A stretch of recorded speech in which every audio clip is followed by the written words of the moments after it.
역사 속에서 이토록 뜨거운 논쟁을 불러일으킨 인물이 또 있을까요? 고구려의 연개소문, 그는 대체 어떤 사람이었을까요? 한편으로는 자신의 왕을 시해하고 권력을 움켜쥔 잔혹한 독재자로 기억되기도 하고, 또 다른 한편으로는 당대 최강의 제국, 당태종의 거대한 침략을 홀로 막아낸 고구려의 마지막 영웅으로 추앙받기도 합니다. 과연 그의 진짜 얼굴은 무엇이었을까요? 단순한 권력에 대한 탐욕이었을까요? 아니면 위기에 처한 조국을 구하기 위한 어쩔 수 없는 선택이었을까요? 우리가 익히 아는 영웅이나 폭군의 흑백 논리를 넘어 그의 복잡다단한 정치적 전략과 깊은 내면의 동기를 찬찬히 들여다보면 미처 알지 못했던 진정한 연개소문의 모습을 마주하게 될 겁니다. 자, 그럼 격동의 7세기 고구려로 함께 떠나볼까요? 7세기 초, 동북아시아는 그야말로 거대한 소용돌이 한가운데 있었습니다. 중국 대륙에서는 수나라가 무너지고 강력한 당나라가 새롭게 패권을 장악하며 숨막히는 긴장감을 만들어내고 있었죠. 당태종 이세민은 주변국들에게 자신들의 위험을 과시하며 복종을 요구했고, 고구려는 그 압력의 최전선에 서 있었습니다. 마치 거대한 파도가 밀려오듯 당나라의 위협은 고구려의 국경을 끊임없이 흔들고 있었던 겁니다. 한반도 내부의 상황도 녹록지 않았습니다. 남쪽에서는 신라와 백제가 끊임없이 영토를 두고 다투는 가운데 고구려 또한 이 두 나라와의 복잡한 이해관계 속에서 늘 긴장할 수밖에 없었죠. 마치 폭풍 전야처럼 언제 터질지 모르는 위기감으로 가득한 시대였습니다. 이런 혼돈 속에서 고구려는 과연 어떤 길을 선택해야 했을까요? 그리고 누가 이 모든 것을 헤쳐나갈 수 있었을까요? 국제적인 위기뿐만이 아니었습니다. 고구려 내부 또한 심각한 혼란에 빠져 있었죠. 평양성 귀족들은 각자의 파벌을 형성하며 왕권을 흔들고 서로의 이득을 위해 끝없는 권력 다툼을 벌였습니다. 국가의 미래를 위한 현명한 결단보다는 당장의 권력 유지가 더 중요하게 여겨지는 분위기였습니다. 마치 거대한 배가 폭풍우를 만나 흔들리는 것처럼 방향을 잃은 채 표류하는 고구려의 모습은 위태롭기 짝이 없었습니다. 국로는 분열되었고 백성들의 삶은 고단해지는 악순환이 이어졌죠.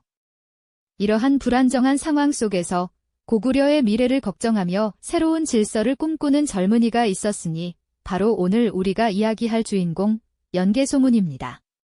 그는 고구려의 대대로 막리지를 지낸 명문가 출신으로 어릴 적부터 남다른 기상과 야망을 품고 성장했습니다. 귀족의 자제였지만 그는 안락한 삶에 안주하지 않았습니다. 대신 거친 들판을 달리며 말 타는 기술을 익히고 밤늦도록 병법서를 탐독하며 무예와 지략을 갈고 닦았죠. 그의 눈빛은 늘 고구려의 현실을 꿰뚫어 보려는 듯 날카로웠고 혼란스러운 시국을 바로잡을 방안을 끊임없이 고뇌했습니다. 당나라 사신이 오만하게 국경을 넘어 들어올 때마다 또 평양성 귀족들의 무의미한 논쟁이 이어질 때마다 젊은 연개소문의 가슴 속에는 답답함과 함께 고구려를 향한 뜨거운 열망이 더욱 깊어졌을 겁니다. 그는 단순히 가문의 영광을 좇는 것을 넘어 위태로운 조국을 구원할 자신만의 방식을 찾고 있었던 것이죠. 이러한 격동의 시대는 연개소문이라는 거대한 인물이 등장할 수밖에 없는 필연적인 배경이 되어주었습니다. 하지만 그가 선택한 방법은 과연 어떤 것이었을까요?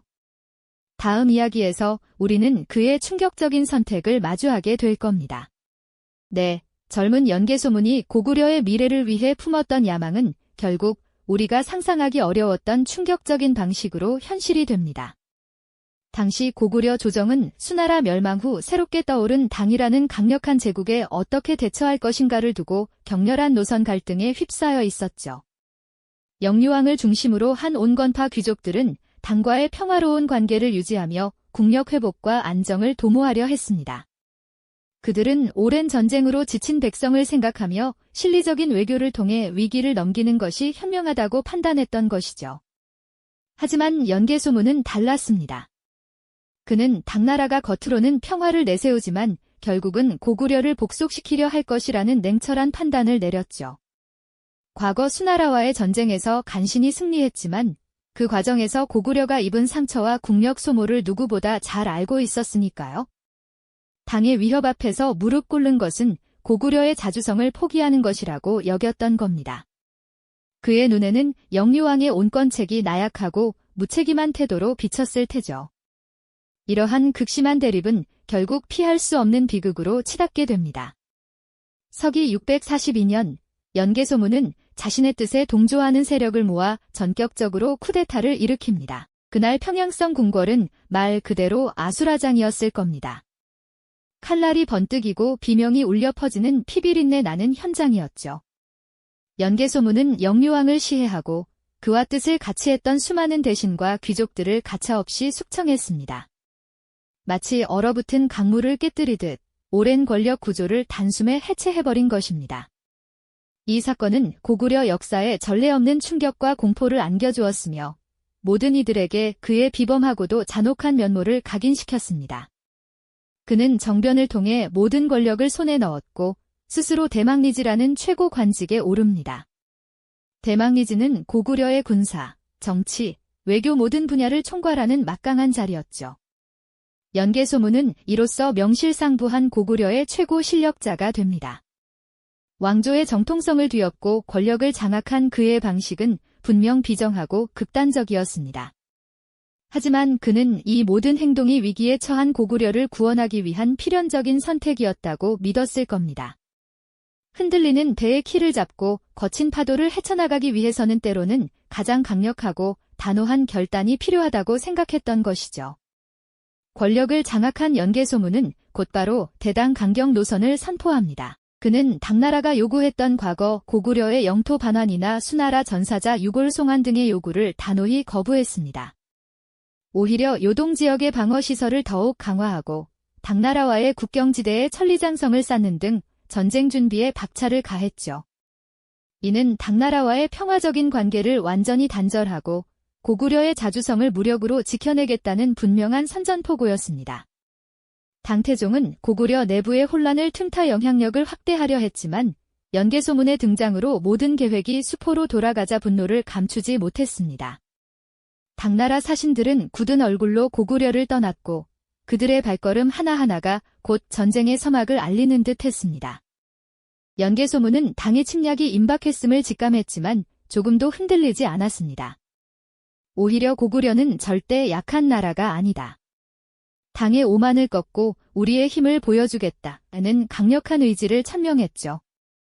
그가 꿈꿨던 고구려는 외세의 간섭 없이 스스로의 운명을 개척해 나가는 강인한 제국이었습니다. 이를 위해 그는 모든 것을 걸었죠. 이제 그의 극단적인 선택은 거대한 전쟁의 소용돌이로 고구려를 이끌게 됩니다. 과연 이 거대한 파고를 연개소문은 어떻게 헤쳐나갈 수 있을까요? 다음 이야기에서는 당태종의 직접적인 침공과 고구려 백성들의 처절한 저항을 마주하게 될 겁니다. 그 거대한 역사의 순간을 함께 지켜봐 주시죠. 자, 이제 고구려와 당나라 두 거대한 제국의 운명을 건 피할 수 없는 대결이 시작됩니다. 연개소문은 스스로 왕을 시해하며 권력을 장악했고 이는 강력한 당태종에게 고구려 침략의 명분을 주게 되죠. 당태종은 고구려를 향한 오랜 수권을 풀기 위해 직접 대군을 이끌고 압록강을 건너옵니다. 그야말로 천하를 호령하던 당나라의 황제가 직접 나선 전례 없는 침략이었으니 그 규모만으로도 고구려 백성들에게는 엄청난 위압감으로 다가왔을 겁니다. 당태종은 수십만 대군과 함께 엄청난 규모의 선단을 동원하여 육지와 바다 양쪽에서 고구려를 압박했습니다. 마치 거대한 파도처럼 밀려오는 당나라 군대의 모습은 고구려 백성들에게 공포와 절망을 안겨주었을 겁니다. 하지만 고구려는 결코 쉽게 무너지지 않았죠. 그들은 이미 수십 년 전부터 당나라의 침략에 대비하여 천리장성을 쌓는 등 굳건한 방어 태세를 갖추고 있었습니다. 이 천리장성은 단순히 물리적인 장벽을 넘어 고구려인들의 불굴의 의지를 상징하는 거대한 상징물이었습니다. 당나라 군대는 처음부터 거침없이 전진하며 고구려의 여러 성들을 함락시켰습니다. 계모성, 요동성, 백암성 등 주요 요새들이 차례로 무너져 내리자 고구려 조정은 일촉즉발의 위기감에 휩싸였을 겁니다. 이때 연개소문은 수도 평양에 머물며 전황을 예의주시하고 있었죠. 그는 직접 전장에 나서기보다는 후방에서 전체적인 전략을 조율하고 지휘하는 역할을 맡았습니다. 이는 그의 정치적 입지와 더불어 냉철하고 이성적인 판단을 내리는 지략가로서의 면모를 여실히 보여주는 대목이죠. 당태종의 목표는 명확했습니다. 바로 고구려의 심장부인 평양성을 함락시키는 것이었죠. 하지만 그들의 앞을 가로막은 것은 바로 안시성이었습니다. 작은 성곽이었지만 안시성은 고구려의 북방 방어선 중에서도 가장 험준한 지형에 위치한 난공불락의 요새로 손꼽혔습니다. 당태종은 안시성을 우습게 보았지만 이곳에서 그는 예상치 못한 강력한 저항에 부딪히며 전세가 뒤바뀌는 경험을 하게 됩니다. 안시성 전투는 당나라의 침략 전쟁 중 가장 치열하고 결정적인 순간으로 역사에 기록됩니다. 당태종은 안시성을 함락하기 위해 모든 전력을 쏟아부었습니다. 거대한 토산을 쌓아 성벽을 내려다보며 공격하고 성벽 아래로 땅굴을 파서 무너뜨리려 하는 등 상상할 수 있는 온갖 방법을 동원했죠. 하지만 안시성의 성주 양만춘과 고구려 백성들은 그야말로 목숨을 건 저항을 펼쳤습니다. 그들은 성벽에 매달려 싸우고 뜨거운 물과 돌을 던지며 필사적으로 성을 지켜냈습니다. 이 전투는 단순한 군사적 대결을 넘어 고구려 백성들의 생존을 위한 처절한 몸부림 그 자체였습니다. 어린아이부터 노인까지 모든 백성이 하나 되어 성을 지키는 데 동참했죠. 그들의 단결된 힘과 불굴의 정신은 당나라 대군에게 예상치 못한 큰 타격을 입혔습니다.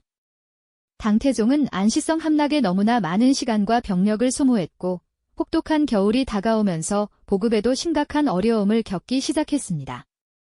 그의 자만심은 안시성 앞에서 산산이 부서지고 있었던 거죠. 연개소문은 평양에서 이 모든 전황을 보고받으며 당나라의 약점을 정확히 꿰뚫고 있었습니다.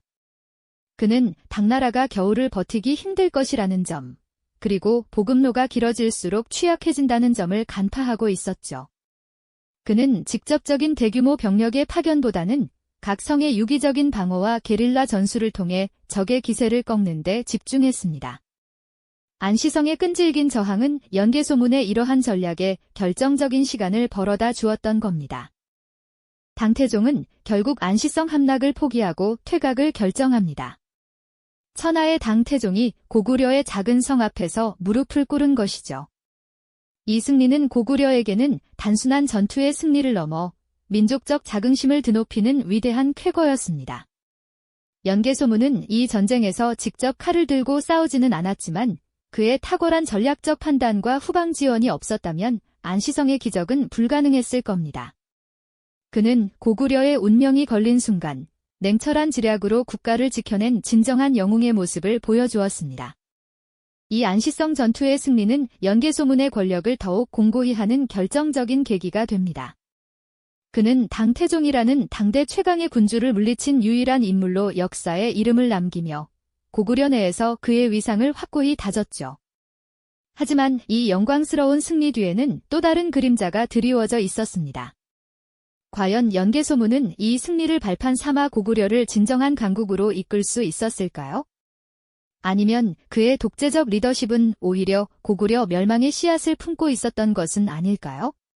우리는 다음 이야기에서 승리 이후의 고구려, 그리고 연개소문의 권력이 정점에 달했을 때 드리워진 그림자에 대해 더욱 깊이 들여다볼 겁니다. 그의 복합적인 선택이 고구려의 최종적인 운명에 과연 어떤 영향을 미쳤는지 함께 고민해보는 시간을 가져보시죠. 안시성 전투의 위대한 승리는 고구려의 새로운 시대가 열리는 듯한 희망을 안겨주었죠. 당태종이라는 당대 최강의 군주를 물리친 연개소문은 명실상부한 고구려의 최고 권력자로 우뚝 섰습니다. 그의 지략과 카리스마는 백성들에게는 영웅으로, 내부 귀족들에게는 두려움의 대상이자 거스를 수 없는 존재로 각인되었을 겁니다. 이 승리는 단순히 외세의 침략을 막아낸 것을 넘어 연개소문의 독재적 리더십을 더욱 확고히 하는 결정적인 전환점이 되었죠. 하지만 영광스러운 승리의 이면에는 언제나 그림자가 드리우기 마련입니다. 연개소문은 당나라의 침공을 막아낸 후 고구려 내부의 결속을 다지고 국가를 더욱 굳건히 하는 데 힘썼습니다. 그러나 그의 통치 방식은 여전히 강력하고 일방적이었어요. 과거 영유왕을 시해하고 권력을 잡았던 그의 잔혹함은 많은 이들에게 공포심을 심어주었고, 이는 점차 내부적인 불안 요소로 작용하기 시작했습니다. 그의 강력한 리더십이 외부의 위협 앞에서는 빛을 발했지만, 평화로운 시기에는 오히려 고구려 내부의 불화와 갈등을 증폭시키는 원인이 될 수도 있었던 것이죠. 연개소문은 자신의 권력을 공고히 하기 위해 여러 정책을 펼쳤지만 그 과정에서 반대 세력을 용납하지 않는 모습을 보였습니다. 그의 독단적인 결정은 고구려 귀족들 사이에 불만을 쌓이게 했고, 이는 결국 그의 사후에 걷잡을 수 없는 권력 다툼으로 이어지는 비극적인 씨앗이 됩니다. 그가 살아있는 동안에는 누구도 감히 도전할 수 없었던 절대적인 권력이었지만, 그가 세상을 떠나자마자 그의 세 아들들 사이에 처절한 권력 쟁탈전이 벌어지게 되죠. 마치 거대한 바위가 사라지자마자 그 아래 억눌려 있던 모든 것들이 한꺼번에 터져나오듯 말입니다. 연개소문의 죽음 이후 고구려는 극심한 혼란에 빠져들었습니다. 그의 아들들은 서로를 죽고 죽이는 싸움을 벌였고, 이로 인해 고구려의 국력은 급격히 약화되기 시작했습니다. 연개소문이 그토록 지키고자 했던 고구려가 정작 그의 죽음 이후 내부 분열로 무너져가는 아이러니한 상황이 펼쳐진 것이죠. 그의 강력한 리더십이 오히려 후계 구도를 명확히 하지 못하고 권력을 한 손에 쥐고 놓지 않았던 결과가 아니었을까요? 그의 카리스마가 너무나 강했던 탓에 그가 사라지자마자 고구려는 구심점을 잃고 표류하게 된 겁니다. 결국 연개소문의 정치적 전략과 그의 권력욕은 고구려의 득이 되기도 했고 동시에 실이 되기도 했습니다. 안시성 전투에서 당 태종의 침략을 막아내며 민족의 자존심을 지켜낸 것은 분명 위대한 업적이죠. 그는 고구려가 외세의 위협 앞에서 무너지지 않도록 방패 역할을 톡톡히 해냈습니다. 그러나 그의 독재적이고 잔혹한 통치 방식은 고구려 내부의 응집력을 약화시키고 결국 멸망의 길을 재촉하는 결과를 낳았다는 비판에서도 자유로울 수 없습니다. 마치 한 손으로는 위기를 막아냈지만 다른 한 손으로는 내부의 기초를 허물었던 것은 아닐까요? 연개소문의 삶은 권력과 애국심, 그리고 비극적인 운명이 복잡하게 뒤얽힌 한 편의 드라마와 같습니다. 그는 위기에 처한 국가를 구하기 위해 극단적인 선택을 불사한 영웅이었을까요? 아니면 개인적인 권력욕에 사로잡혀 국가를 파국으로 이끈 독재자였을까요? 그의 선택은 고구려를 지켜냈지만 동시에 고구려 멸망의 씨앗을 뿌린 이중적인 결과를 초래했습니다. 연개소문의 이야기는 단순히 과거의 영웅담이 아니라 국가적 위기 앞에서 리더의 선택이 얼마나 복잡하고 양면적인 결과를 초래하는지 보여주는 거울입니다. 절대 권력과 애국심, 그 아슬아슬한 경계에 대한 질문은 오늘날에도 여전히 유효하죠. 연개소문은 과연 시대를 초월한 전략가였을까요? 아니면 폭군이었을까요? 그의 삶에 대한 평가는 여전히 진행 중이며 이는 역사를 단 하나의 잣대로만 볼 수 없다는 교훈을 우리에게 남깁니다. 연개소문처럼 격변의 시대 속에서 복잡한 선택을 했던 인물들은 또 누가 있을까요? 다음 이야기에서는 또 다른 역사의 미스터리를 파헤쳐 보겠습니다. 이 영상이 도움이 되셨다면 좋아요와 구독 부탁드립니다. 여러분의 응원이 제게 큰 힘이 됩니다. 다음 영상에서도 더 유용한 정보를 공유하겠습니다. 감사합니다.